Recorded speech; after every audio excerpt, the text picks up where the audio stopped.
Hi hello guys, ఈరోజు నుంచి మన అకౌంట్లో డైలీ వ్లాగ్స్ వస్తాయి. అందరు అకౌంట్ని ఫాలో చేసి పెట్టుకోండి. హలో మమ్మ అందరికీ. ఈరోజు పొద్దున్నే 8:30కి లేసి మంచిగా ఒక గ్లాస్ వాటర్ తాగి మిద్దపైకి వెళ్ళాలని ఆలోచిస్తున్నా. మిద్దపైకి వాటర్ ఎందుకు అనుకోద్దండి, రేట్ చెప్తా. అలా మిద్దపైకి వచ్చి మన క్లైమేట్ ఎంజాయ్ చేసేటప్పుడు మన హ్యాండ్మేడ్ డంబిల్స్ రెడీ. మన హ్యాండ్మేడ్ డంబిల్స్కి అయితే వీక్లీ ట్వైస్ వాటరింగ్ వేయాలి. అందుకే మనం వాటర్ తీసుకొచ్చింది. అట్లా లైట్గా వాటరింగ్ వేసేసి స్టార్ట్ చేసాం వర్కౌట్. డే 1 కదా మామ, కొద్దిగా సిగ్గుపడుతూ డంబిల్ తీసుకొని అయితే మనం వర్కౌట్ చేయడం జరిగింది. ఒక 10 minutes కిందికి వచ్చేసి బ్రష్ చేసేసి కొద్దిగా అన్నతో 2 స్టిల్లులు ఇచ్చేసేలోపు టిఫిన్ రెడీ అయిపోయింది మామ. టిఫిన్ చేసేలోపలే కాల్ వచ్చింది. ఫ్రెండ్కి నిన్న సఫారీ ఇచ్చింటివి. ఆ సఫారీ చౌరసలనే పెట్టి వాడు ఊరు వెళ్ళాడు అనమాట. సఫారీ అంటే వెయిట్ చూపిస్తాగండి. ఇదే గాయస్ సఫారీ అంటే.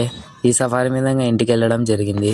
మళ్ళీ ఈవినింగ్ అదే సఫారీ మీద ఫ్రెండ్తో వెళ్ళి బయట చికెన్ పకోడీ తినేసి ఇంట్లో వచ్చేలోపు ఇంట్లో మటన్ హలీం రెడీ అయిపోయింది. ఆ హలీం తిని ఇంకా డే కంప్లీట్ చేసాం గాయస్. అంతే గాయస్ ఈరోజు వ్లాగ్. మళ్ళీ నెక్స్ట్ వ్లాగ్తో కలుద్దాం. Bye bye.